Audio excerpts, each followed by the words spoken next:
Hello and welcome to the program Small Business Disaster Relief Assistance. My name is Paula Whittekind. I'm a business analyst with the Maricopa Small Business Development Center, and I will be taking you through our program today. In our session, you are going to learn the basics about the SBA disaster loan programs, how to apply, and we'll talk about some guidance for navigating through the process. We're going to talk about the Paycheck Protection Program. We'll talk about the up to $10,000 advance funds program offered through the EIDL, the SBA Economic Injury Disaster Loan or EIDL program, the SBA Debt Relief Program, and then we'll finish the session off today with some more information about the Small Business Development Center and the counseling services that we provide to small businesses. Before we get into our content, just a brief overview of the SBDC, if you're not familiar with who we are. We are the Maricopa Small Business Development Center. We're part of America's SBDC Arizona network, and we offer no-fee counseling, training, and also access to research tools. Basically, we work with small businesses in any industry, anywhere around that life cycle, just starting out, not quite sure what to do, businesses that are looking to scale up, even those established small businesses that still require assistance in many different areas. So you see on the screen just some of the areas that we do help our small businesses: funding assistance, financial review, growth strategies, business plan review, sales and marketing, export and international trade, manufacturing assessment, technology, and also the PAYCHECK group covers our government contracting needs. We are funded by the Maricopa Community Colleges and the Small Business Administration, and it is this joint funding that allows us to provide this no-fee counseling to our small businesses. You will find the Maricopa counselors located across the county, and typically you'll find us on the Maricopa Community College campuses, but we do have presence also at the city of Peoria. At the end of the program, we'll talk more about how you can go about requesting our counseling services. And just know that these SBA programs have been available now for many weeks. The guidance around these programs and the programs are changing as we move forward through the COVID-19 situation. So I'm sharing today what we know about the programs today and the current status. But just know that they are sometimes changing on a daily basis. So our roadmap, we'll first talk about the Paycheck Protection Program. We'll then talk about the SBA Economic Injury Disaster Loans and the $10,000 advance grant available through that. We'll also touch briefly on the SBA Debt Relief Program, which is that program available to those who already hold SBA loans. And then we'll finish off again just talking about our SBDC counseling services and how to request counseling. So our first topic, Paycheck Protection Program. Let's look at the eligibility, terms and conditions, and how to calculate the loan request amount, where to apply, and then we'll talk a little bit about the forgiveness aspect of this Paycheck Protection Program. So the purpose of the PPP program really is, it's a directive incentive for small businesses to keep their workers on payroll. And it really is, it's kind of like that benefit for that employee. It's bringing them on, keeping them on payroll. It is available. The funds are available until June 30th, 2020, or until the funds are exhausted. The funding source is through the Department of Treasury, but applications are being processed through SBA certified lenders. To be eligible for a Paycheck Protection Program loan, you need to, there are several categories of businesses that are eligible. First of all, small businesses with less than 500 employees. Sole proprietors and independent contractors are also eligible to apply for a PPP loan. Also for nonprofit organizations, veterans organizations, businesses in certain industries that may have more than 500 employees, but if they meet the SBA size standards for those industries, they may also be eligible. And then also small businesses in the hospitality and food industry with more than one location could also be available if their individual locations employ less than 500 workers. So let's talk briefly about how much you can borrow. So really this PPP loan is intended to cover 8 weeks of payroll. So the amount that you'll be applying for through a lender is 8 weeks of payroll. and it's going to be based on an average monthly payroll from the past year. It is capped at $100,000 per employee, up to a maximum loan amount of $10 million. Now, the interest rate for the PPP loan is very low. It's 1%. The term is 2 years, and there is a 6-month deferment on the first payment, and the interest will accrue over this period, but there's no prepayment penalty, and there are no application fees from the lenders or from the government. The use of the funds, it's a very short list, pretty straightforward. So first off, the funds are intended to be used to pay employee salaries. Maybe you've laid some employees off and you're going to bring those employees back on board. You're going to pay them those salaries. That can also include benefits, the cost of those benefits, including paid sick leave, medical leave, insurance premiums. Now, a portion of the loan can also be used for mortgage interest, not the principal, but for interest on that commercial mortgage, for rent and utility payments. And also, businesses must be in operation prior to February 15th, 2020 to be eligible for the loans. But it's a very specific list of how these funds can be used for the PPP loan. But keep in mind, it is intended for 8 weeks of payroll to cover those costs. There is a forgiveness aspect to the PPP loan. So if you use the monies of the PPP loan that you receive within the guidelines, those brief guidelines we've talked about, that it can be fully forgiven. So what you need to do is the funds are used for payroll costs, interest on mortgages, rent, and utilities. 75% of the forgiven amount must have been used for payroll. So here again, the intent of this is to bring your staff back on board or keep them employed by paying them payroll. So 75% of the forgiven amount must be used for payroll. Now that additional 25%, that can be used for that short list of items, the interest on mortgage, rent, and utilities. If you follow these guidelines, then 100% of that loan should be forgiven by the lender. If you fall outside of those guidelines, then that's where that loan of 1%, 2-year term would kick in. Any expenses that you've used the monies for that fall outside of the specific guidelines would be converted to that 1% loan. The application process are through approved SBA, the 7A lenders. Those lenders approved for this PPP program. So our recommendation is if you have an established relationship with a financial institution, that's a good place to start.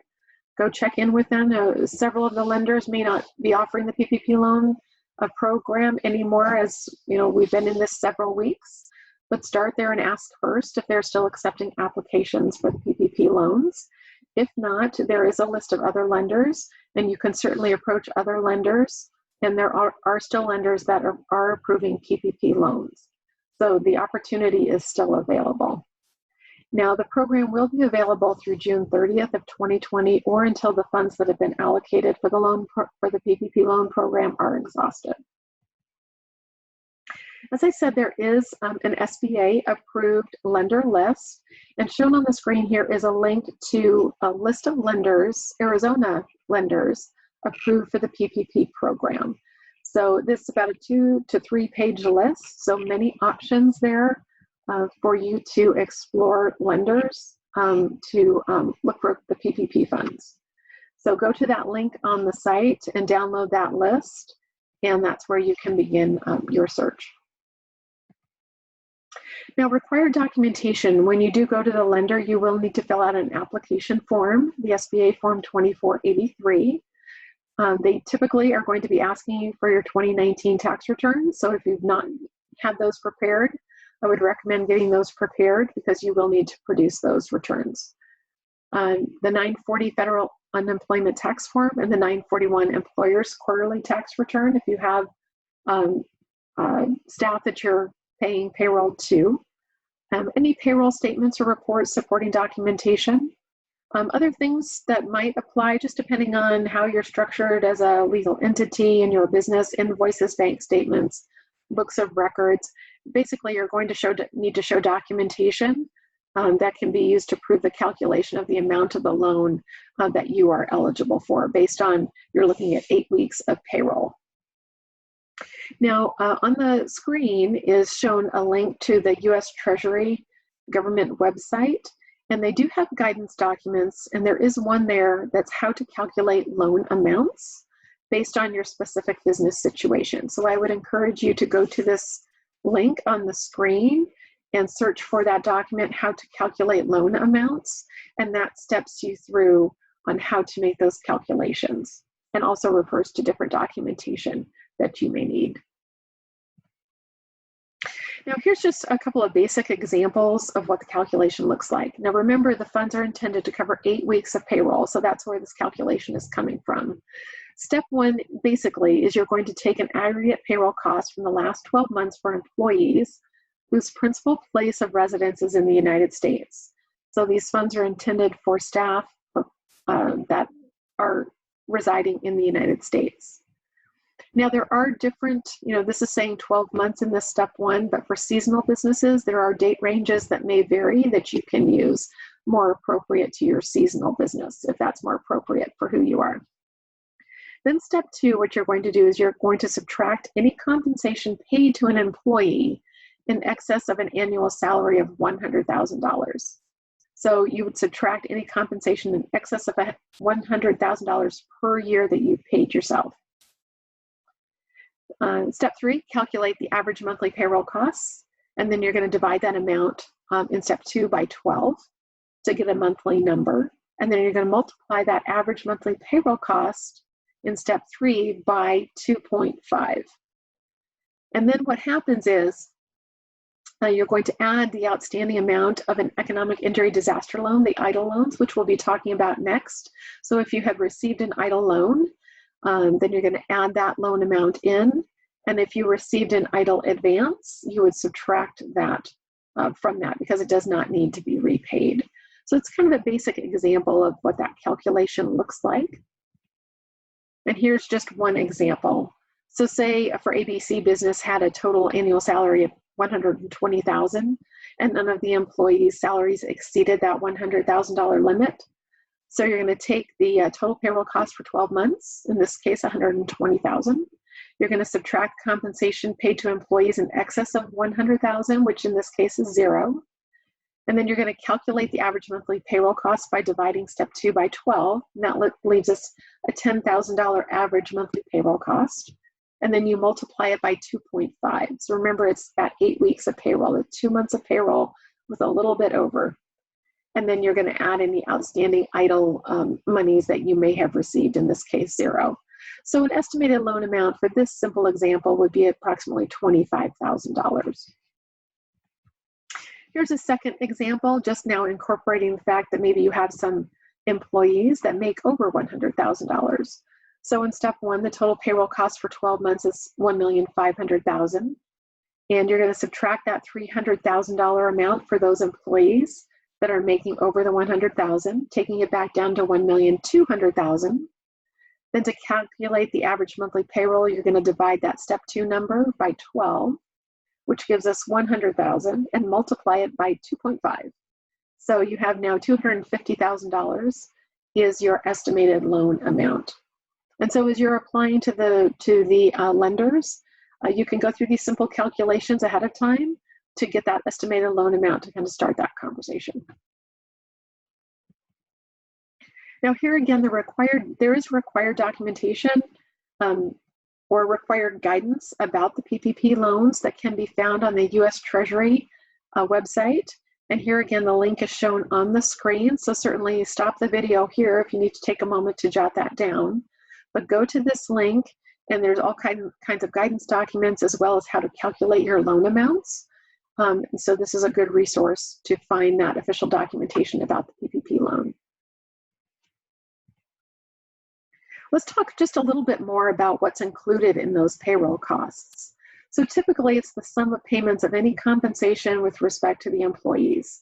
So here's the list. So it's salary, wages, commissions, or similar compensation, payment of cash tips or equivalents count, payment for vacation, parental, family, medical, or sick leave, allowance for dismissal or separation, payment required for the provisions of group healthcare benefits, including insurance premiums, payment of any employer-provided retirement benefit, and payment of state or local taxes assessed on the compensation of the employee. So that's the basic list of what you can include in those payroll costs. Costs that are excluded, here again, it's that in any employee that's making over that $100,000, it's only up to $100,000 is incorporated. Anything over that is not included in the loan amount or the forgiveness amount. Payroll taxes, not included, they're excluded.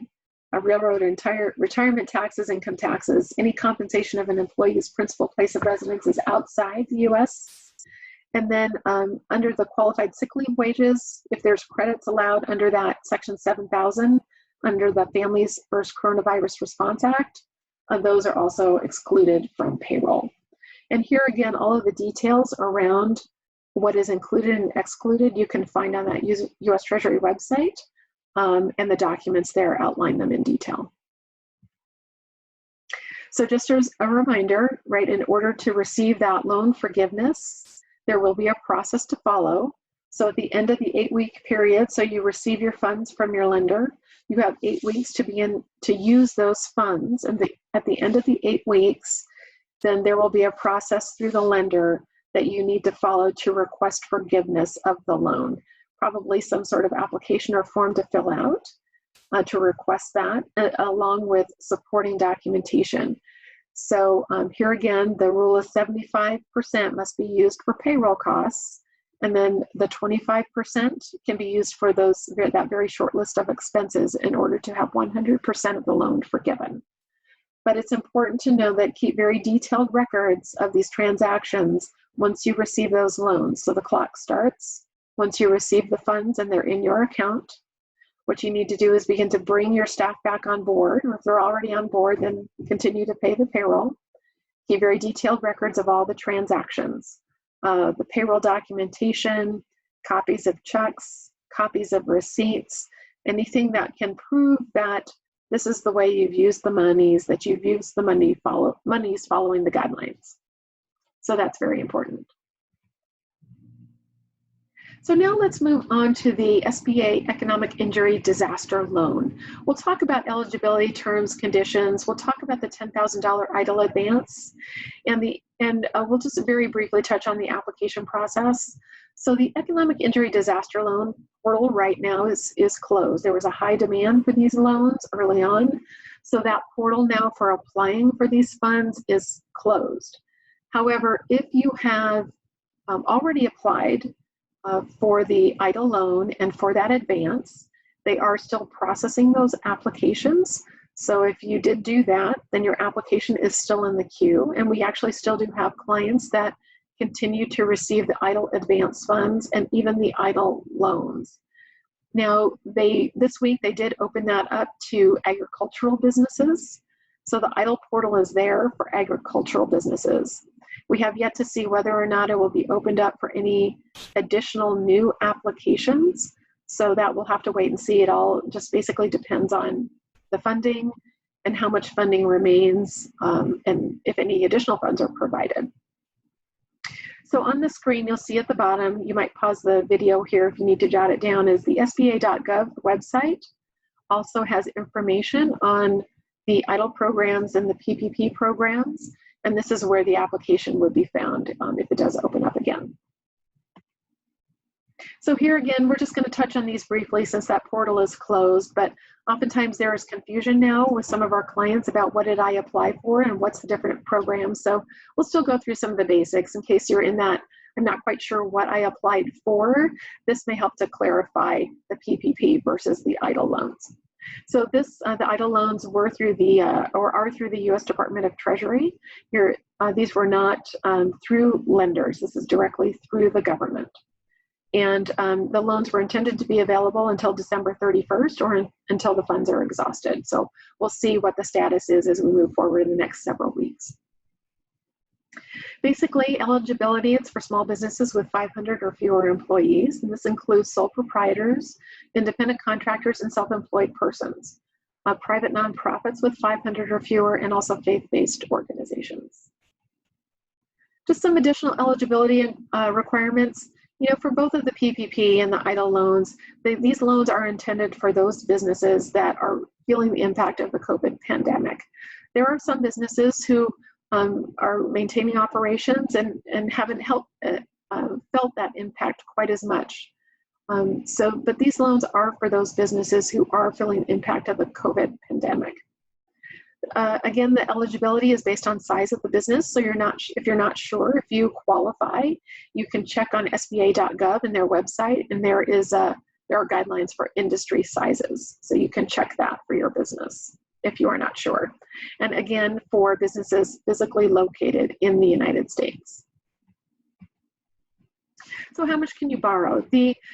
When these loans opened up, it was for entities may qualify for up to $2 million. The interest rate was 3.75% for small businesses and 2.75% for nonprofits. The term was up to 30 years. And here again, for this, just like the PPP loans, this is a 1-year deferment on the EIDL loan, and there's a deferment on the first payment up to 1 year.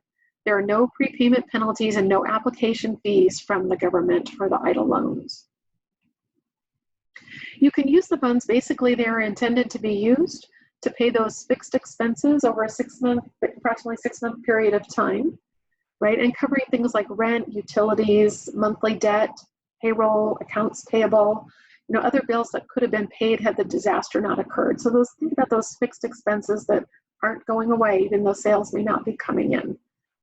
Now, just note that the loan is not intended to replace lost sales or profits, or for business expansion, or to refinance any long-term debt. You cannot use it for that. It really was intended thinking 6 months out, those fixed expenses that you have. Now, as far as collateral and personal guarantees, no collateral is required for the loans, less than $25,000. Collateral might be required if available, and it might include primary residences, business equipment, receivables, things such as that. But a lack of collateral is not necessarily a basis for a decline for the EIDL loan. And a personal guarantee is required for loan amounts greater than $200,000. So if you are one of those businesses that have applied for the EIDL loan, we do still have clients that are still getting notification that they've been approved for the EIDL loan, not just the advance. So this is just kind of a refresher, as if you get to that point and you're approved, just some things on collateral and personal guarantees to keep in mind. Now let's talk a little bit about the advance funds through the EIDL program. When you go to the SBA portal and you applied for the EIDL funds, there was a checkbox there that said you wanted to be eligible to receive the EIDL advance funding. So the request was up to $10,000 for the advance funding or grant. It was included in the application process. The amount that you receive is determined based on $1,000 per employee, based on headcount, up to $10,000. So if you have 10 employees on staff, you pay them as employees, not contractors, but employees, then it's $1,000 per employee that you may be eligible for. And these amounts are forgiven, so that you're not required to repay this advance funding. And again, the funds are available for the advance grants up until the funds are exhausted for that. So if you've already applied prior to the portal closing, your application is still in the queue and they're being processed on a first come, first served basis. And there is some relationship between receiving this advance funding to the Paycheck Protection Program. And just note that we've already talked about that loan forgiveness, but briefly when we mention those calculations, as you get to the forgiveness process with the lender, if you did receive a PPP loan and that advance monies, those monies, the advance monies, any that you've received would be subtracted from the forgiveness amount of that PPP loan. Now the application process is, like I said, on the SBA.gov site, but that portal is now closed for any new applications unless you're in the agricultural business as we sit here today and go through this content. But that may change in the future. So you could certainly go out and visit the site, the SBA.gov site. They do have information about these different loan programs. You see them kind of listed here on the screen with the website address for you. We will skip over the application process right now. Basically, it was very simple to go through.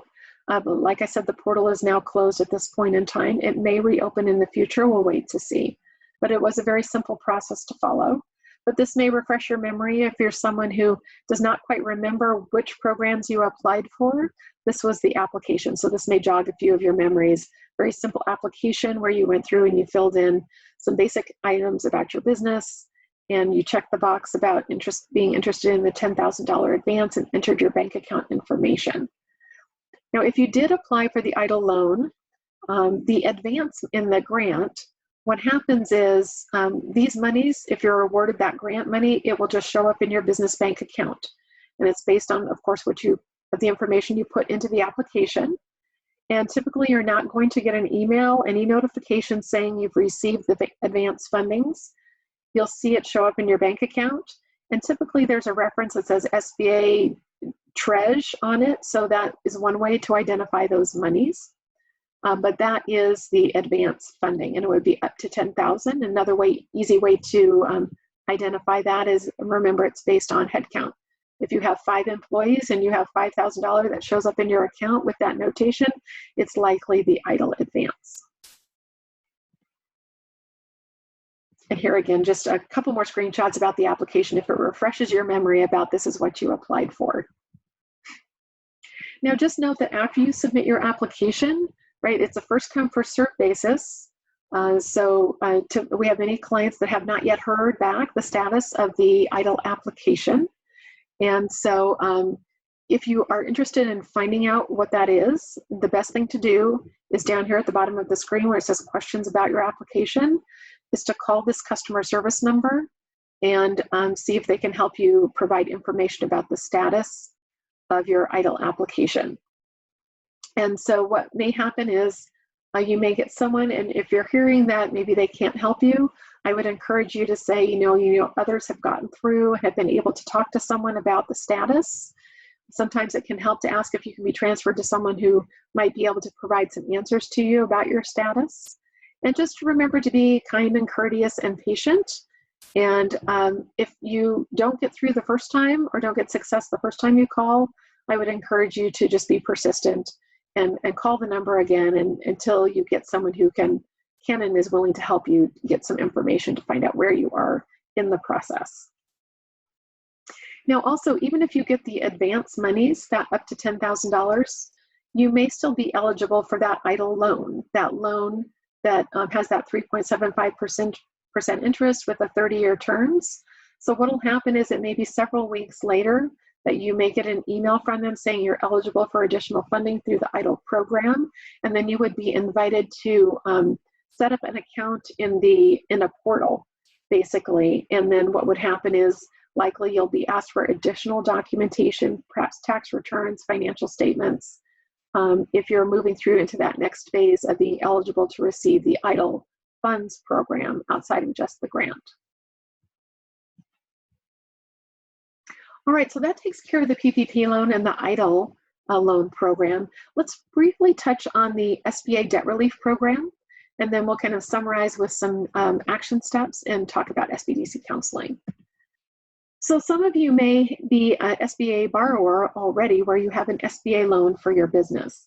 So if you're not yet aware of it, just know that the SBA debt relief program provides relief to you as that SBA borrower. And basically what the program is doing is it's covering a principal, interest, and fees on your current 7A or 504 microloans for a period of 6 months. So, or the principal, interest, and fees of a new 7A 504 and microloans issued prior to September 27th, 2020. So if you fall into one of those categories, the SBA debt relief program will kick in and provide some relief. So if you're in the process of closing an SBA loan, a 7A or a 504 loan, up until September 27th, this debt relief program will kick in and apply to that loan that you receive. So recommendations, if you are an SBA borrower for next steps, just don't assume that this is all going to take place smoothly on the lender side. So I encourage you to contact your lender to ensure the payments are being made, and just make sure that your account is being credited back, and do this every single month. So, you know, make sure that you're checking in every month to make sure the payment's been made, to make sure the amount of the payment is correct, and that loan's being credited. And just make sure if you have any auto payments associated with any of this that you stop those auto payments and then reinstate them when that deferment period is over. So a couple of examples related to this. So in scenario 1, right, for current SBA borrowers who have not yet set up a deferment arrangement with their lender, the 6-month payment would begin immediately, and those have already started to take place. And likely, if you're an SBA borrower, you've likely been contacted by your lender. But if not, reach out to your lender right away.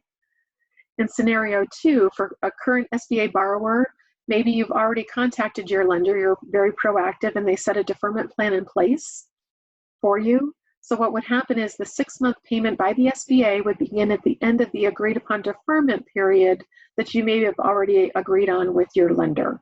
So you still can take advantage of this program is still there for you after that deferment period goes through, and then you have the 6 months where the SBA is picking up that payment. And then again, for new SBA borrowers, if your loan closes before September 27th, 2020, the SBA will pay that for 6 months of principal, interest, and fees.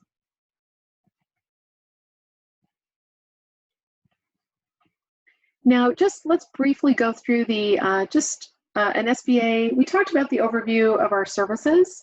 Here again, just a reminder, the main thing we do provide is no-fee counseling to our clients. So as you're navigating through, especially the COVID loans, these disaster loans, if you need some assistance, we can definitely help you with that. And then we've had many questions about the forgiveness as businesses are getting those PPP loans, and now we're entering the stage of, okay, how do we go about the forgiveness? What's the calculation? What do I need to know? We are working with our clients to help them through that. But even as you're moving through and starting to look at what are the next steps for the business, how do you move into this recovery stage and kind of reestablish the foundation of your business, we can help you with those areas as well.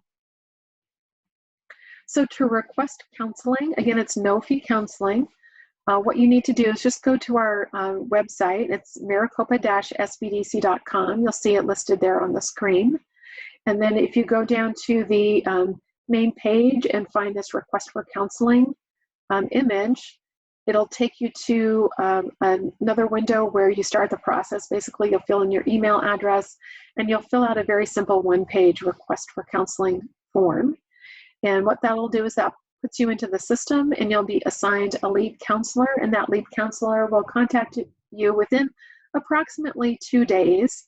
Our workload, because of the COVID situation, has been very high, and so we're trying to get to all of our clients as quickly as we can. So just know that we will help you, and just a little bit of patience as we try to get to all of the small businesses who are requesting our services. This concludes our program for today on these disaster loans. On the screen, you'll see an email, contact email for Yvette. So if you have any questions about this, you can certainly contact her. Be sure to check our maricopa-sbdc.com website. We have a COVID tab, and we're trying to keep up-to-date resources, documentation, recordings of webinars such as this that you can easily access. And then also be sure to follow us on our social media, our Facebook, LinkedIn, and Instagram. And because we do post upcoming trainings there, important information for small businesses that come from many of our partners. So it's good to follow us on that social media as well. So if you have any questions, contact Yvette by the email, or simply go to maricopa-sbdc and request counseling. Thank you for your participation today.